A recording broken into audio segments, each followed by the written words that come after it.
Bonsoir à tous, j'espère que vous allez bien et que la session dernière a été quand même enrichissante et vous a apporté quand même quelques idées et a apporté un plus à vos connaissances et compétences aussi.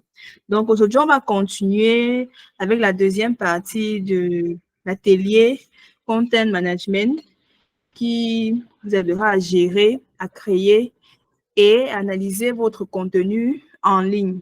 Donc, la dernière fois, nous avons vu que le content management est la gestion du contenu.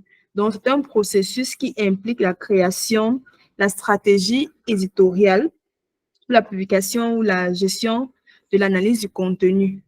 Et on a également vu que elle est importante pour tous les professionnels parce qu'elle vous permet le content management vous permet de promouvoir vos services et produits, d'augmenter votre visibilité et notoriété et aussi de vous vendre vous-même sur le plan international et national. Donc, aujourd'hui, on va continuer avec la deuxième partie on va voir les types de contenus et comment est-ce qu'on peut identifier sa cible. Parce qu'on a vu récemment que pour écrire sur un site ou alors sur les réseaux sociaux, on doit déjà connaître à qui on s'adresse, qu'est-ce qu'on veut parler, qu'est-ce qu'on veut dire, pourquoi est-ce qu'on veut s'adresser à quelqu'un, pourquoi est-ce qu'on veut présenter ce qu'on vend bien, pourquoi est-ce qu'on veut se vendre nous-mêmes. Donc, aujourd'hui, on voit les types de contenus d'abord et ensuite, comment identifier sa cible. OK, on commence.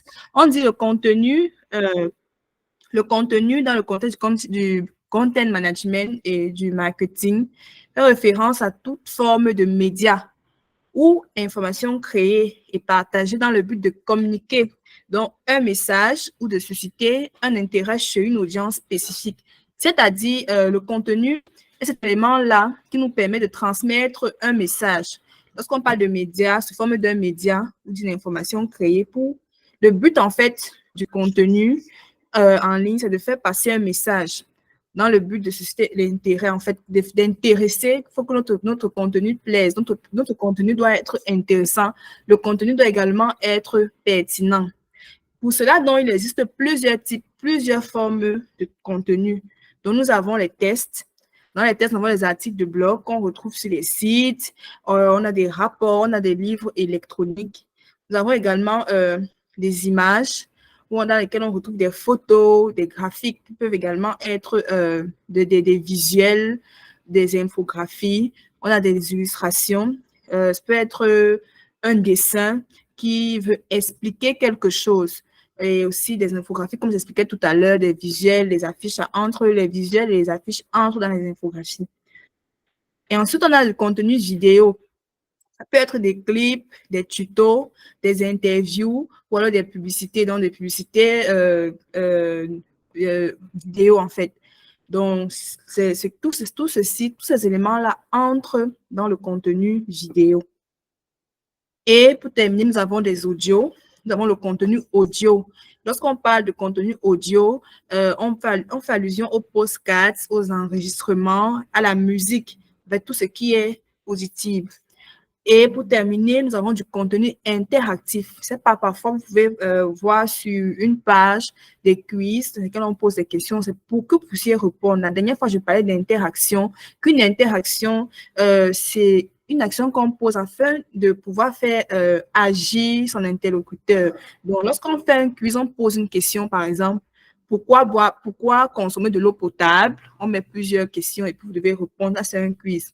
Faire des sondages parce qu'on veut que vous participez, par exemple, à la vie d'une entreprise ou bien vous donnez vos avis sur le service. On veut que notre audience nous donne un avis sur les services que nous proposons. Est-ce qu'ils aiment ou ils n'aiment pas ou alors qu'est-ce qu'ils préfèrent le plus? On a également des applications et nous avons des jeux. Donc, pour résumer les types de contenus, nous avons des contenus vidéo, audio, des images, des infographies et autres.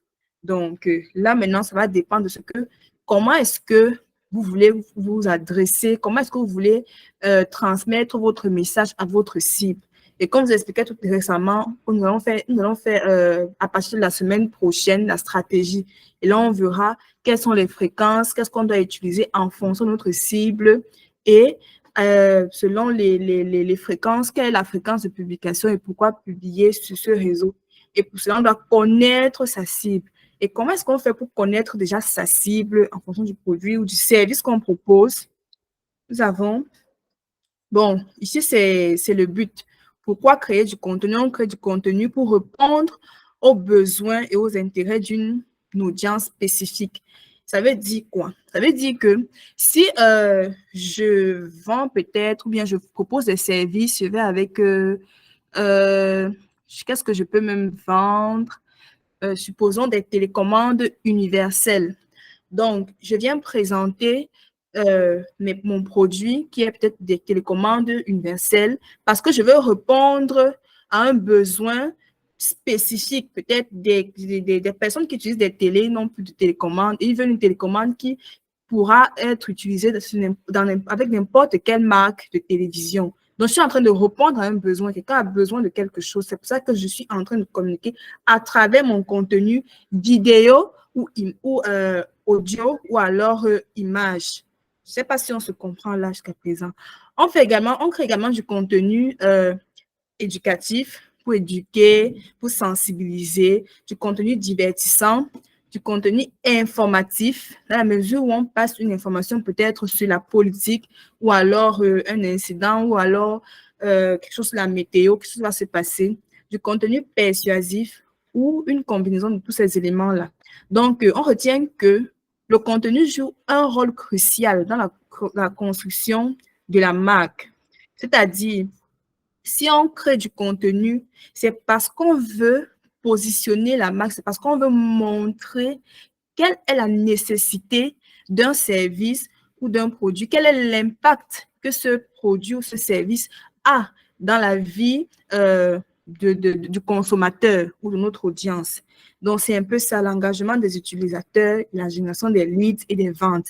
Parce que si déjà l'audience ou alors le consommateur se sent touché, se sent concerné par ce que vous proposez, là, il va passer à l'acte, il va passer à l'action. Donc, acheter, il va acheter ou il va vous appeler pour vous interpeller, pour avoir besoin de vous dans peut-être un de vos services, en fait. Donc, c'est pour cela qu'on crée du contenu. Et maintenant, on ne peut pas créer du contenu sans connaître sa cible, où on va, à qui on va s'adresser. C'est la raison pour laquelle il est important déjà d'identifier sa cible. Alors, comment on identifie sa cible? Déjà, il faut connaître la cible dans la création du contenu est très crucial, car ça vous permet d'assurer un contenu pertinent et engageant. Je vous disais récemment que si le contenu n'est pas pertinent, il ne peut pas susciter de l'engagement. Et je disais que l'engagement peut être une réaction, l'engagement peut être passer à l'acte, en fait, acheter ou quoi que ce soit. Si déjà j'ai pris la pertinence, par exemple, vous présentez, je peux prendre quel exemple encore? Vous présentez peut-être un appareil qui vous aide à fixer peut-être les meubles. Vous vendez des appareils qui aident en fait à fixer des meubles. Ça peut être des vis, des meubles à la maison, une table ou une chaise. Mais lorsque vous le présentez, la photo, le contenu, peut-être l'image que vous transmettez à votre audience, elle est peut-être floue ou alors c'est juste, l'appareil est juste posé là comme ça. On ne comprend pas pourquoi l'appareil est posé. Vous n'avez pas expliqué, vous ne dites pas à quoi ça sert. Là, le contenu n'est pas pertinent parce qu'on n'a pas compris quelle est l'utilité de cet appareil en fait. Et là, il n'y aura pas d'engagement, il n'y aura pas de réaction, les gens ne vont pas passer à l'acte. Par contre, si vous avez placé cet appareil, vous avez expliqué à quoi c'est cet appareil, ou vous avez démontré à travers une vidéo qui est un contenu, à quoi c'est cet appareil, là, on aura de l'engagement. Donc, c'est pour ça qu'on dit, c'est vraiment très important de s'assurer de la pertinence de son contenu pour avoir de l'engagement. Comment on fait? Qu'est-ce qu'il faut donc faire pour identifier sa cible? Déjà, il faut savoir qu'il y a des aspects d'identification d'une cible. Pour identifier sa cible, il y a des aspects. On se base sur la démographie, donc l'âge, le sexe, le revenu, le lieu de résidence. C'est-à-dire, si on a peut-être des jouets, on vend des jouets peut-être pour enfants, on a des jouets peut-être pour un certain âge. Est-ce que le jouet que vous proposez, c'est pour des enfants de 0 à 1 an, ou alors c'est pour des enfants de 10 à peut-être 12 ans, ou de 8 à 10 ans? Le sexe, est-ce que c'est votre produit est pour les filles ou pour des garçons?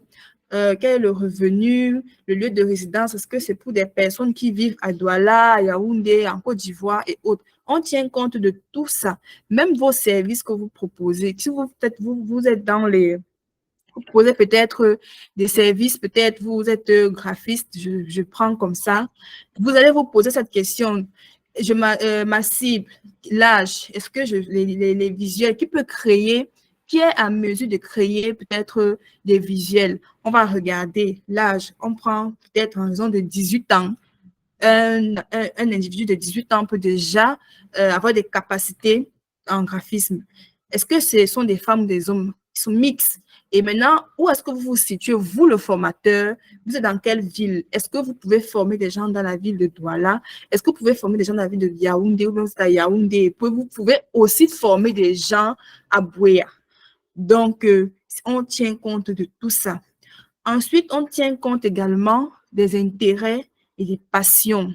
Donc, regarde, quels sont les hobbies, quels sont les centres d'intérêt spécifiques, des sujets liés vraiment à votre activité, à votre domaine d'activité. Donc, on va regarder, est-ce que les personnes qui veulent faire la formation en graphisme, est-ce qu'ils sont des passionnés peut-être des visuels? Est-ce ils sont des passionnés d'art visuel? Est-ce qu'ils aiment, ils se familiarisent vraiment avec des applications peut-être comme Photoshop et autres? Donc, c'est un peu ça. Est-ce qu'ils assistent à des événements ayant trait vraiment au design graphique? Donc, on regarde tout ça. On regarde également les comportements en ligne.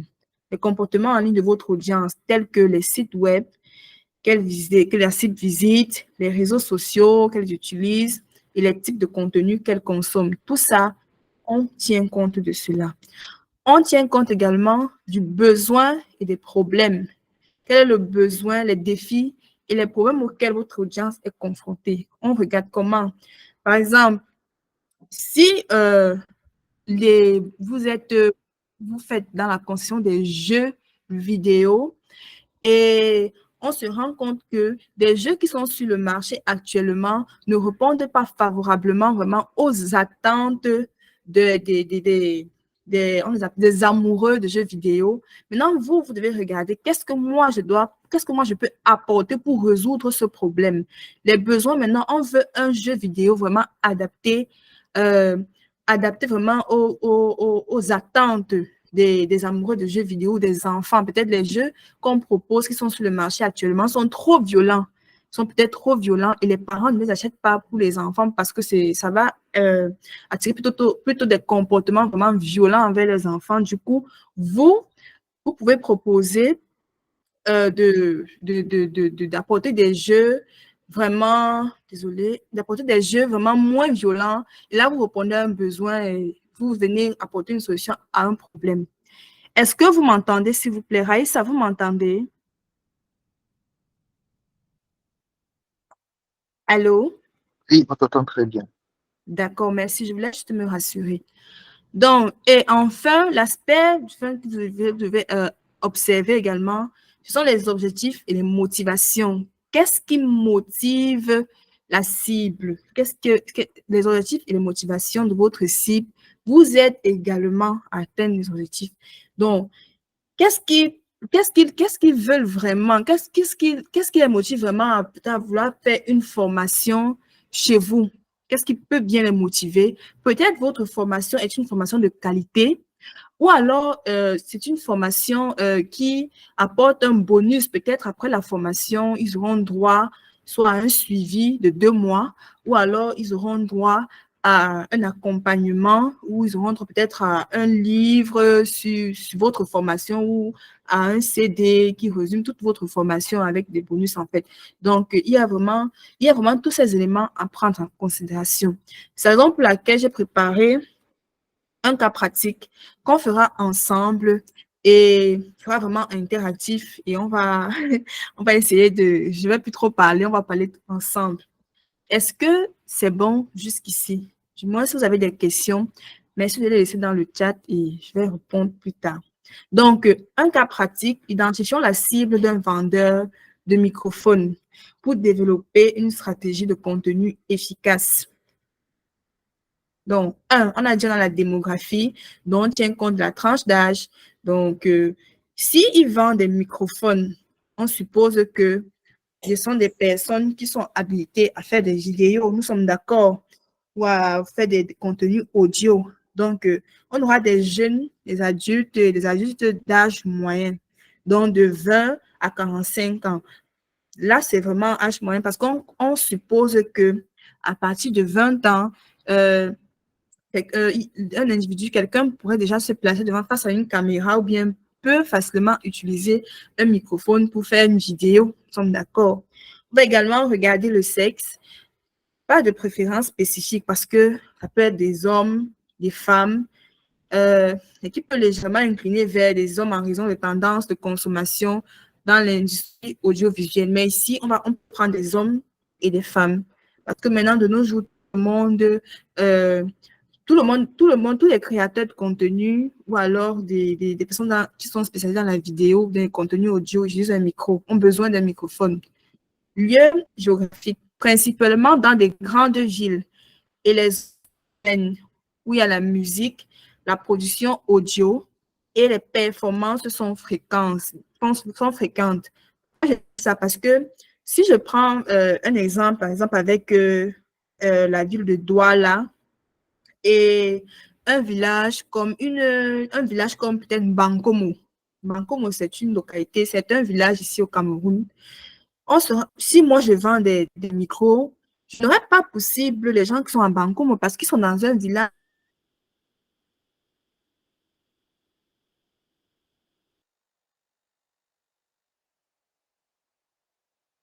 Je reste dans des grandes villes, Douala, Yaoundé, vraiment des zones où des personnes auront vraiment besoin de ça. Dans le revenu, on va regarder aussi, est-ce que le pouvoir d'achat est comment? Ce qu'ils peuvent acheter, variable, mais même un pouvoir d'achat suffisant pour investir un équipement vraiment audio. Ça veut dire que si Douala, je me dis peut-être que bon, le pouvoir d'achat ici, est-ce que les gens pleurent trop, la galère et tout et tout. Donc, si moi j'achète, si je vends des micros, je dois quand même dans 10, à partir de 10 000 à monter en fait. C'est un peu ça. Ensuite, nous avons les intérêts et passions. La musique, donc des amateurs de musique, ma cible sont des amateurs de musique, des musiciens en herbe, des artistes indépendants.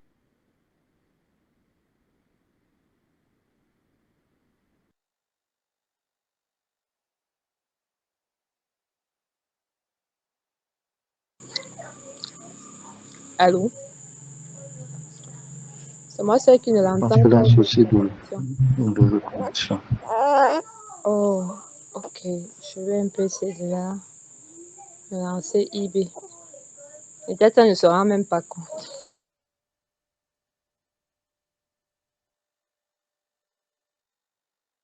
Des sites sur des équipements audio qui regardent un peu est-ce qu'il y a de On t'a perdu à un moment là. Allô? Allô? À un moment, t'as un peu perdu. Oui, à un moment, t'as perdu. Bon, on m'avait perdu à quel moment? Je vais revenir. Bon, tu étais sur la même diapositive quand même. Celle-ci, le comportement en ligne. Ouais. Ok, non, j'ai pas beaucoup parlé ça quand même. Ça a fait à peine, je crois, ça n'a pas fait 10 secondes. Ah oui, ça n'a pas fait 10 secondes. Ok, d'accord. J'étais en train de dire, il y a aussi l'aspect comportement en ligne. On regarde le comportement des utilisateurs en ligne. On regarde la consommation de contenu sur les plateformes. Les gens qui aiment regarder les vidéos sur YouTube, qui aiment regarder les tutoriels de musique, des critiques de matériel audio et de performance en direct. Donc, là, ça entre vraiment dans le comportement des personnes en ligne. Maintenant, on regarde le besoin et les problèmes. Le besoin de qualité sonore. Donc, cherche à améliorer la qualité du son. Je disais tout à l'heure, peut-être il y a des personnes qui si vous vendez peut-être des jeux vidéo, bien vous vendez des jouets, il y a des jeux vidéo qui sont violents et l'audience a peut-être besoin des jeux moins violents et ce que vous pouvez proposer, c'est ça en fait. Ici également, les gens peuvent chercher des appareils qui ont une meilleure qualité de son, qui enregistrent très bien les podcasts sur les vidéos. Ils ont besoin de polyvalence, donc ils recherchent des micros vraiment adaptés à une variété d'utilisation. Donc, ils recherchent vraiment des choses de qualité, quelque chose qui est vraiment adapté à ce qu'ils veulent. La musique, vous faites de la voix off en passant. En fait, ils veulent des trucs vraiment qui sont variés. Besoin de conseils d'experts. Donc, ils peuvent avoir besoin d'orientation pour choisir le bon type de microphone en fonction de leurs besoins. Ça peut arriver que ils ne sont pas assez conseillés, peut-être en fonction de leur activité. Ils peuvent être voix off, ils peuvent être peut-être juste youtubeurs et peut-être en fonction de leur profession. Il y a des micros qui sont adaptés, donc on a besoin de quelqu'un qui va conseiller aussi. Peut-être le conseil n'est pas très souvent très bien fait. Vous venez vous positionner comme quelqu'un qui ne vend pas seulement des microphones, mais qui donne également qui fait également du conseil sur le besoin de microphones, en fait. Et pour terminer, nous avons les objectifs et motivation. Qu'est-ce qui motive, qu'est-ce qui peut bien motiver quelqu'un qui peut bien motiver une personne à acheter un microphone? Il veut créer du contenu de qualité, cherche à produire un contenu audio ou vidéo professionnel pour captiver, parce que le micro, d'une certaine manière, vraiment transforme la voix et attire vraiment l'attention. Il veut se démarquer, il veut se distinguer par la qualité de son son et de production. Et il veut atteindre un plus large public. Donc, il cherche à élargir et à accroître l'impact grâce à la meilleure qualité du son. Donc, là, c'est que lorsque le son est bon, lorsque vous avez un bon rendu de votre son, vous avez également pour vous toucher un grand nombre de personnes. Donc là, c'était vraiment le cas pratique pour un vendeur de microphone, les aspects qu'il doit regarder s'il a besoin d'identifier sa cible. Ces aspects-là entrent dans tous les domaines. Vous également, vous vous basez dessus pour identifier votre cible. Parce que si vous ne connaissez pas déjà à qui vous allez vous adresser, vous ne pourrez pas produire du contenu. Donc, c'était ce que j'avais pour vous ce soir. Et maintenant, j'attends des questions. Si vous avez eu des incompréhensions ou alors vous avez des zones d'ombre. Bref, je reste ouverte à toutes vos questions. Merci.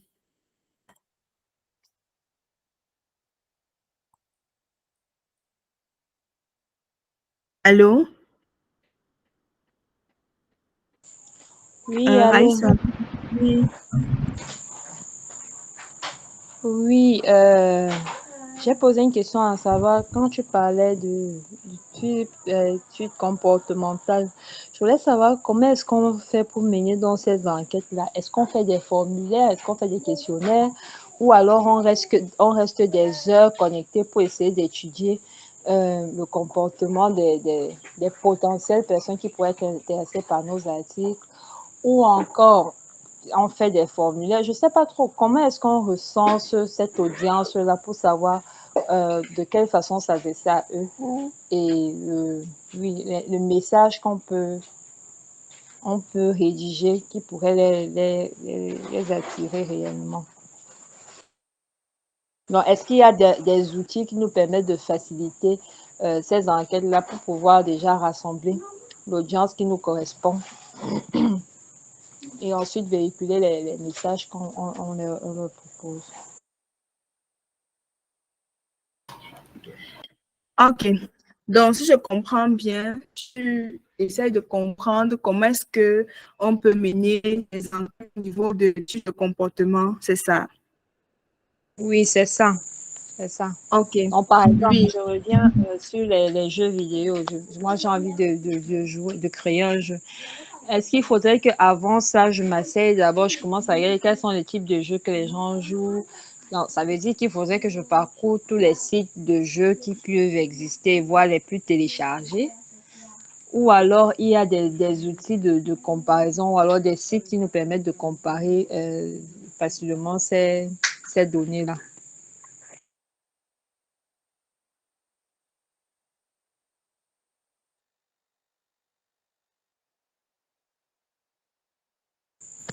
Allô? Donc, allô, tu m'entends? Allô? Ok. Donc, déjà pour cela, est-ce que tu as déjà eu à avoir une base de données des personnes qui ont eu acheté déjà ton jeu vidéo, bien quelqu'un a déjà eu à tester tes jeux vidéo? Parce qu'il peut également avoir des études, tu peux également faire des études de cas. Tu peux également faire des études de cas. Tu peux également faire des questionnaires que tu adresses aux personnes qui ont déjà eu peut-être à tester des jeux vidéo. Ou alors, tu peux également avoir accès, je ne sais pas si vous pouvez, si ça arrive souvent chez vous, mais nous, en marketing, on a souvent une base de données à laquelle on peut envoyer des questions où on pose des questions peut-être sur un jeu, bon, comme nous sommes dans le cadre de ton jeu vidéo, où on pose des questions, est-ce que vous avez déjà utilisé un jeu vidéo, est-ce que vous êtes un jeu violent ou pas, donc ce sont des questions, c'est un peu comme ça qu'on essaie de viser le comportement des, des, des, des, des, des consommateurs. Et maintenant, en ce qui concerne les outils, oui, il y en a certains outils et j'ai prévu, c'est vrai que j'ai prévu ça un peu plus devant, qu'on pourra voir à partir de la semaine prochaine, comment est-ce qu'on peut regarder en ligne quels sont les jeux les plus utilisés, quels sont peut-être comment est-ce qu'on pouvait regarder même chez vos concurrents déjà. Si tu connais peut-être une maison de jeux ou alors tu connais quelqu'un qui a l'habitude dans ton domaine, qui a l'habitude de créer des jeux vidéo, déjà tu peux aller sur son profil, regarder des personnes qui ont peut-être eu à ces publications et parfois suivre ces personnes parce que nous aussi on fait souvent des études approfondies. Donc tu vas, tu tapes le nom tu cliques le nom de la personne et tu pourras voir souvent sur son profil ce qu'il propose ou bien ce qu'il parle, de quoi est-ce qu'il parle exactement. Mais vraiment, il existe il existe des outils d'analyse. Donc, c'est un peu ça. Ok, tu as encore une autre question. Oui, bon là, merci déjà pour tes lumières sur le premier exemple que j'ai pris par rapport au jeu. Maintenant, moi, j'ai un autre exemple plus large, la gestion des communautés. Comment rendre son contenu captif pour pouvoir gérer une communauté et l'amener à réagir? Parce que c'est le gros problème auquel moi, personnellement, je suis confrontée. Je me dis peut-être mon contenu n'est pas assez attractif pour eux, ou alors c'est un manque de volonté de leur part de réagir. Parce que là, déjà, j'ai une base de données, j'ai des personnes qui suivent, mais au niveau du clic ou alors au niveau même de la réponse, les réponses aux sondages et autres, c'est la bagarre. Si j'ai 80 membres, peut-être 5 ou 4 ou 6 vont se prêter au jeu. Donc, dans ce cas-là, qu'est-ce que tu peux recommander de faire? Est-ce qu'il faudrait changer de contenu? Est-ce qu'il faudrait changer de cible? Ou alors, est-ce qu'il faudrait aller dans le eBay de chacun pour leur poser la question de savoir qu'est-ce que vous attendez de la communauté?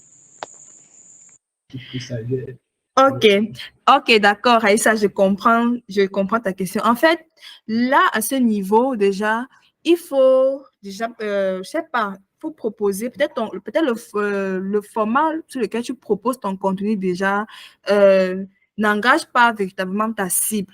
Peut-être, justement, on va faire la stratégie, mais j'explique ici aussi. Le contenu, peut-être, il est beaucoup plus image, ça peut arriver. Et il te faut peut-être changer en allant vers la vidéo des vidéos qui expliquent très bien, qui peut-être de courtes vidéos, parce que j'en aime pas aussi trop les vidéos trop longues, peut-être de courtes vidéos qui va sur un point vraiment pertinent. Maintenant, il peut aussi arriver pour motiver, parce que les gens aiment gagner quelque chose. Je ne sais pas si tu vois. Les personnes, ils aiment gagner quelque chose. Donc, tu peux aussi aller sur la base des tout petits jeux concours que tu pourras mettre déjà pour susciter l'interaction. Quand ils savent que non, ils vont gagner un truc, ça peut peut-être de l'argent, ça peut pas être de l'argent, ça peut être peut-être que, je sais pas, tu vas regarder ton offre et voir mieux ce que tu pourras les offrir. Si peut-être répondre à une question, un petit jeu, comme je disais, un quiz, où les gens peuvent répondre aux questions et ils gagnent quelque chose. Donc, c'est un peu ça. Et revoir aussi peut-être l'approche de ton contenu, voir comment est-ce que tu pourras maintenant poser tes questions pour le pousser vraiment, il faut voir quel est le point sur lequel je peux me servir pour qu'il puisse répondre. Ça peut être même sur un buzz où on vient et tu fais du New Jacking. Donc, c'est une tendance. Tu poses sur quelque chose qui est en train de se passer, un buzz qui est en train de se passer. Tu viens glisser dessus en posant ton produit. Je ne sais pas si tu comprends ce que je suis en train de dire. Maintenant, là, il y a la tendance du football. Il y a beaucoup cette tendance qui est en train de se passer là, Real Madrid et, et Barcelone, des choses comme ça. Donc, comme Real a gagné récemment, et maintenant, tu peux glisser sur cet engouement-là pour essayer de positionner ton produit ou de positionner ta question déjà pour amener les gens soit à rire, soit à commenter et voir dans quelle mesure, soit mettre des petites vidéos vraiment qui vont inciter les gens à réagir et aussi peut-être dire que bon, si vous avez aimé, vous mettre un j'aime ou bien si vous souhaitez voir des vidéos, vous continuez à voir des vidéos pareilles. Vous pouvez me dire en commentaire, ou bien si vous souhaitez apprendre peut-être à voir comment est-ce que je fais rapidement ce jeu, ou bien en fait, tu pourras voir comment est-ce que tu pourras voir ta manière de reposer les questions en fait. C'est un peu ça. Et de revenir sur le contenu vraiment vidéo.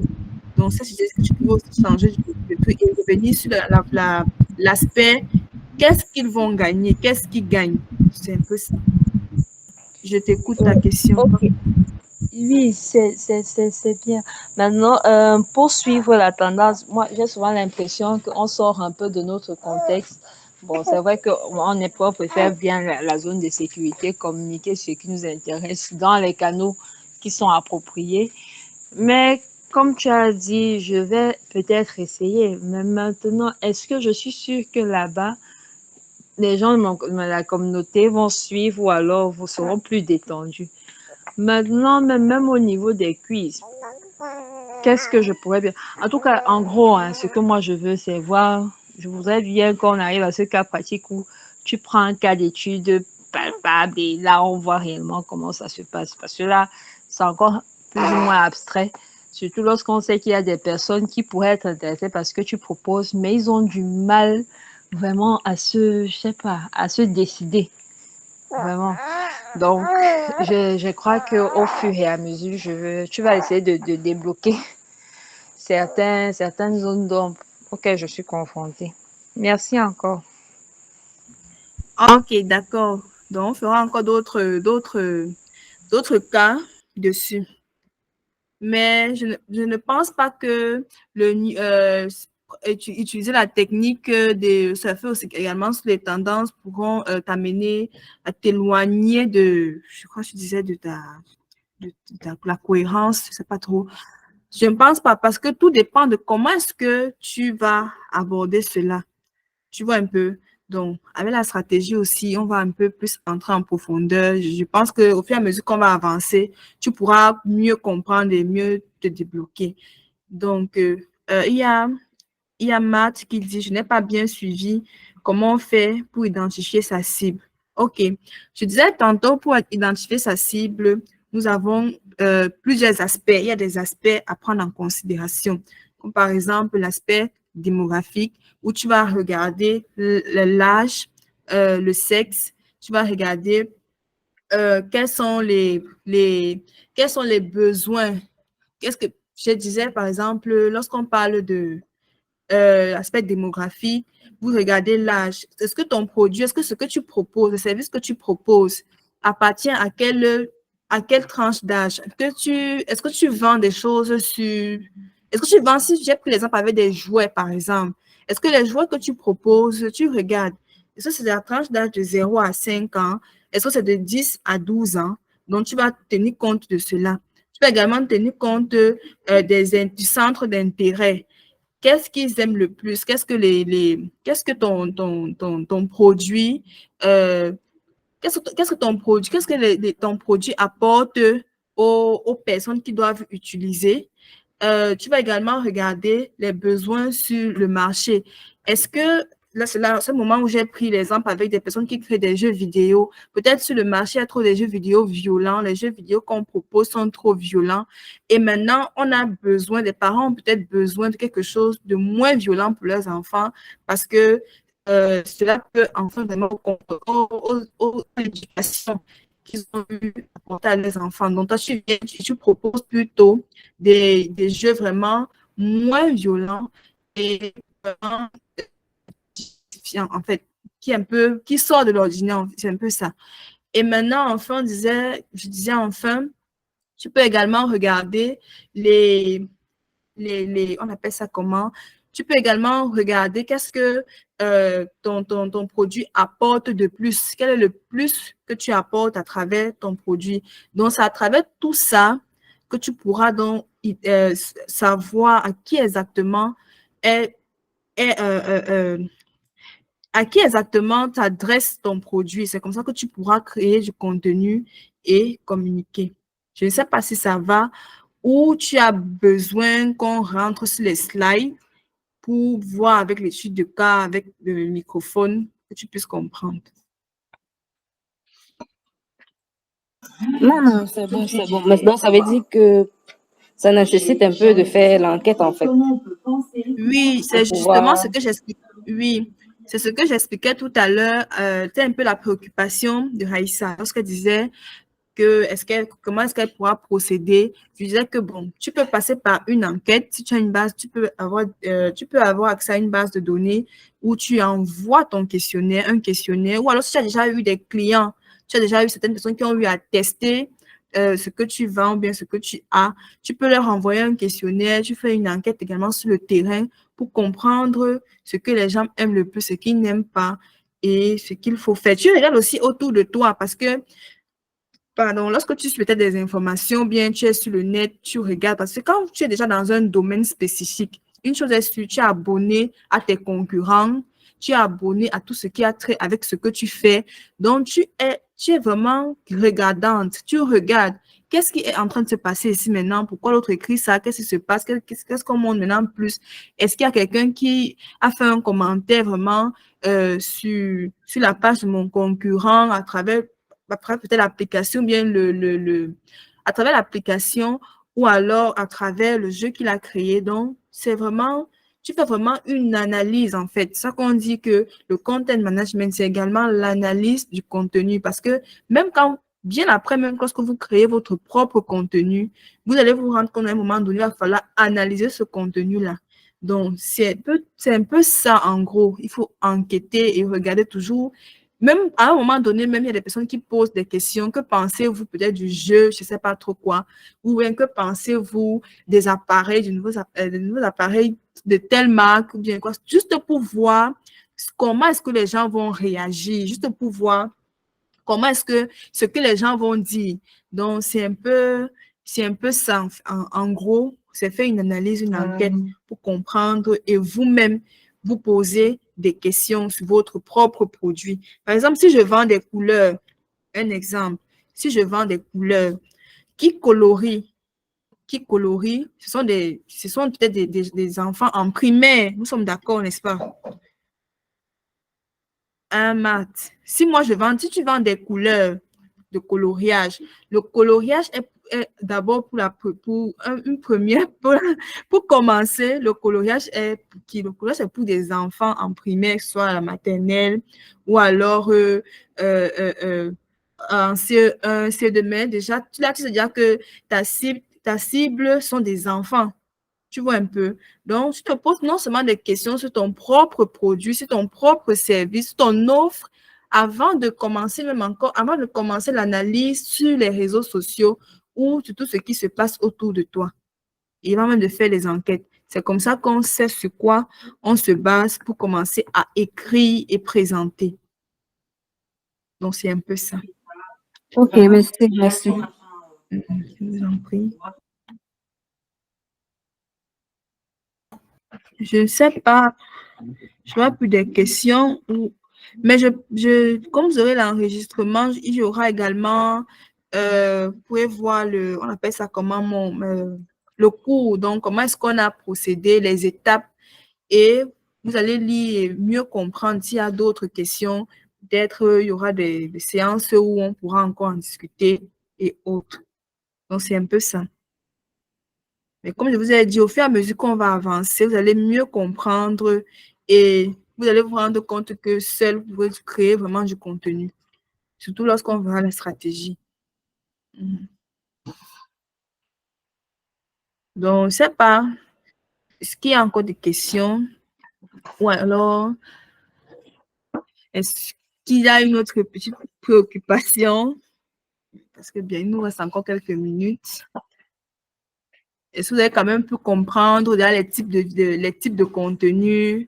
Vous avez compris que pour identifier une cible, il y a des aspects à prendre en considération avant de le faire. On ne vient pas juste comme ça et on crée du contenu. Je disais avant-hier que vous ne pouvez pas vendre des climatiseurs. Vous ne pouvez pas vendre des climatiseurs ou bien vous fabriquer des climatiseurs. Mais sur votre page, vous parlez peut-être des rideaux. Vous voyez qu'il n'y a pas de cohérence parce que vous n'avez pas eu à réfléchir sur votre produit. Mon produit s'adresse à qui? Mon service s'adresse à qui exactement? Donc, c'est un peu ça.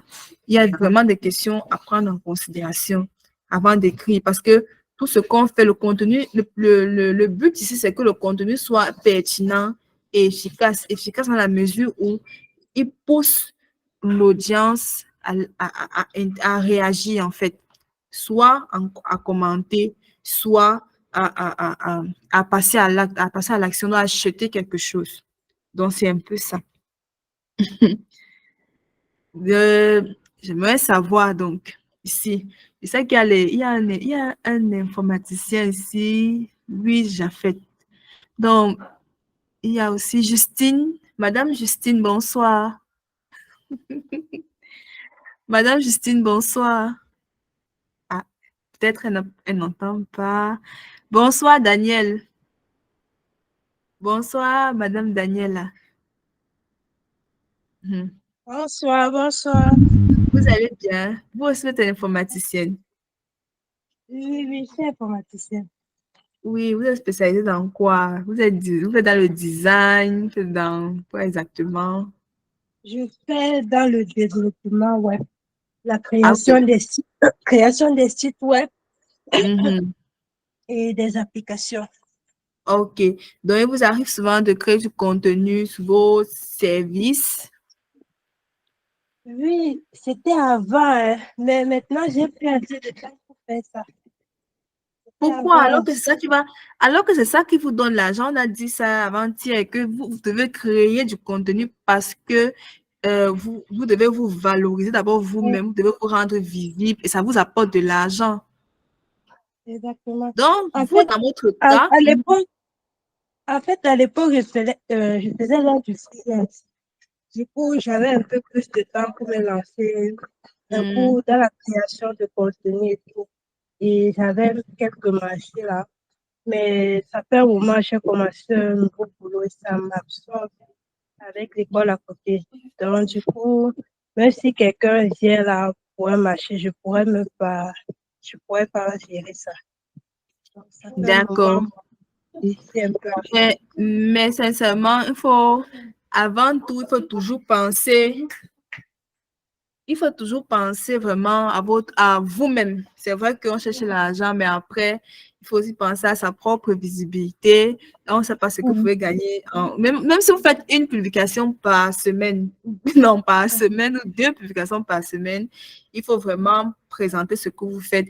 Et vous, dans votre cas, votre approche sera vraiment de montrer l'impact d'un site Internet. Donc, quand vous allez faire du contenu, il faut vraiment montrer l'impact. Ne montrez pas que je suis à votre disposition pour créer votre site. Non. Montrez plutôt, oui, montrez plutôt à votre cible, à votre audience que avoir un site Internet est indispensable pour leur business et montrer les points.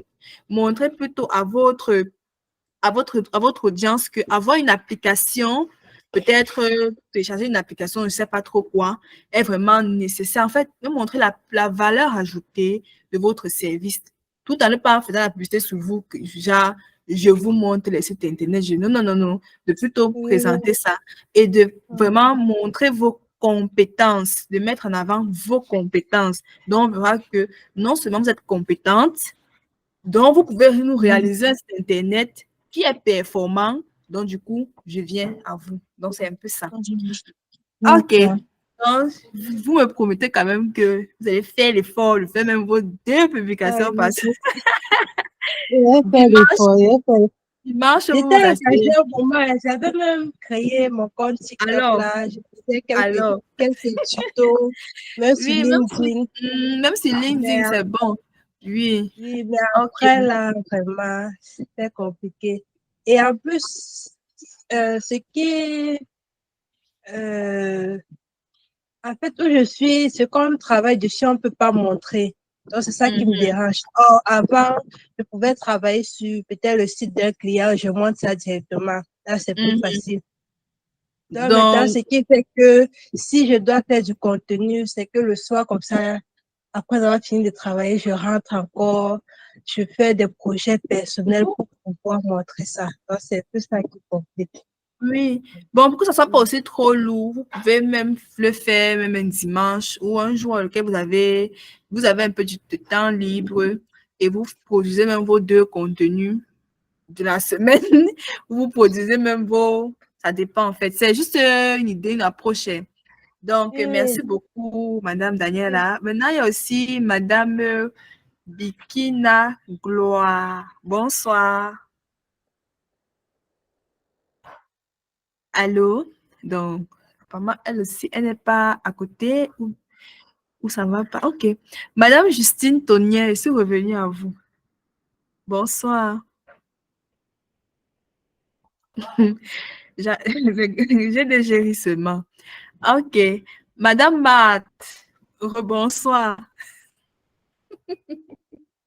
Bonsoir.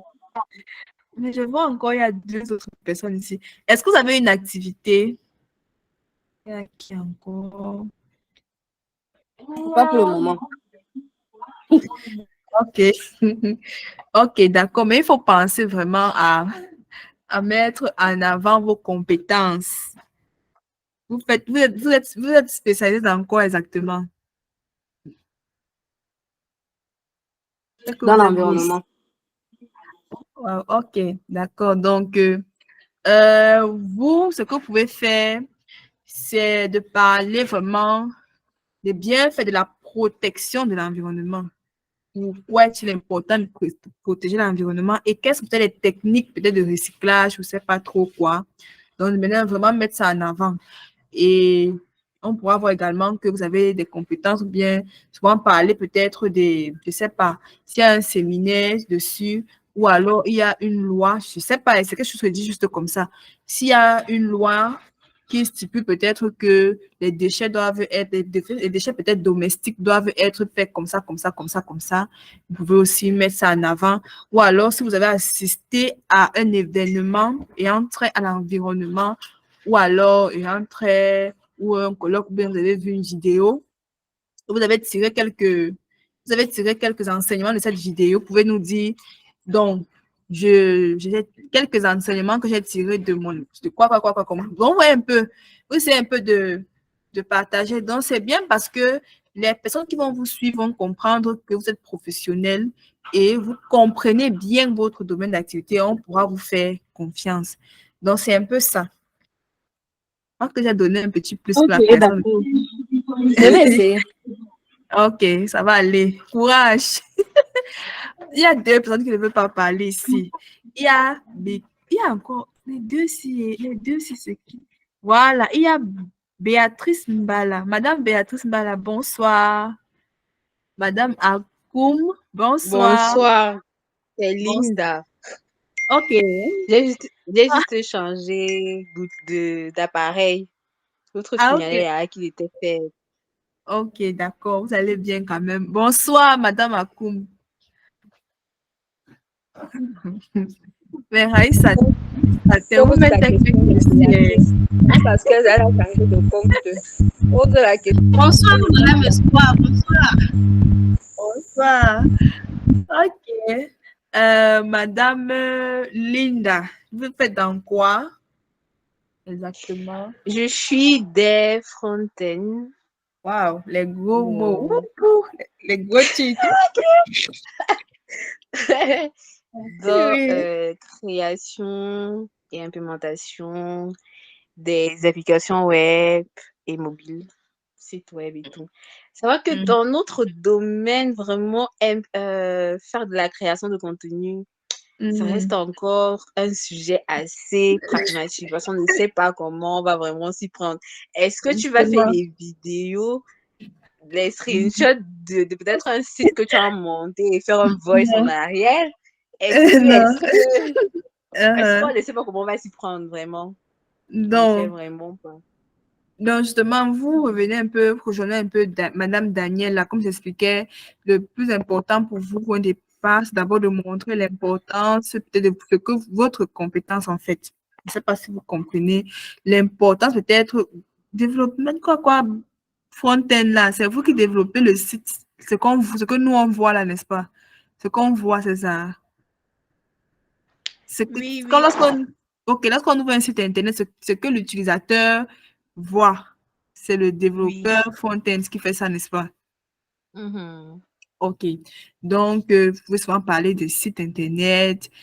Vous pouvez parler également, sur votre page, vous pouvez également parler de peut-être on appelle ça comment?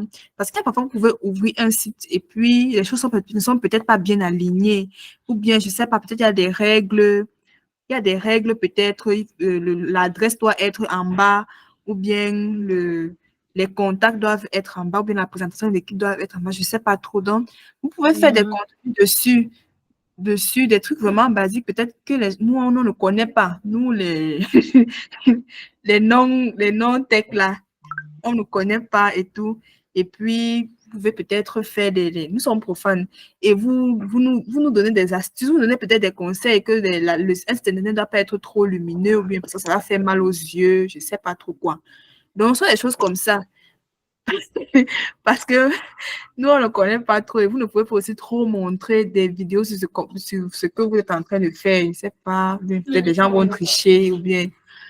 Mais vous pouvez quand même trouver Est-ce des. que c'est ça le problème? Il y a la Oui, confidentialité du client et justement, ce que tout. je suis en train de dire. C'est justement ça que je dis. Vous pouvez donc nous parler peut-être des règles ou bien la luminosité.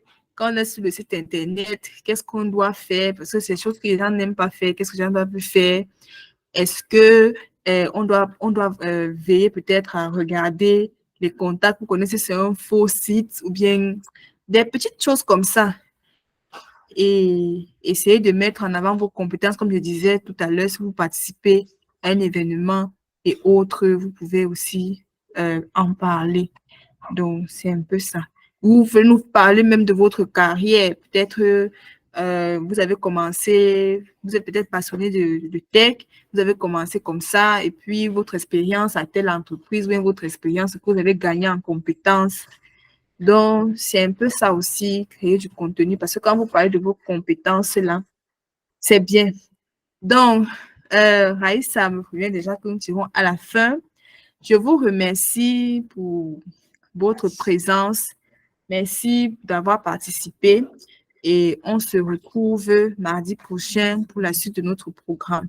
J'espère que au fur et à mesure, je vous aide dans votre dans le content management et vous apprenez davantage. Merci beaucoup et je vous dis bonne soirée et à mardi.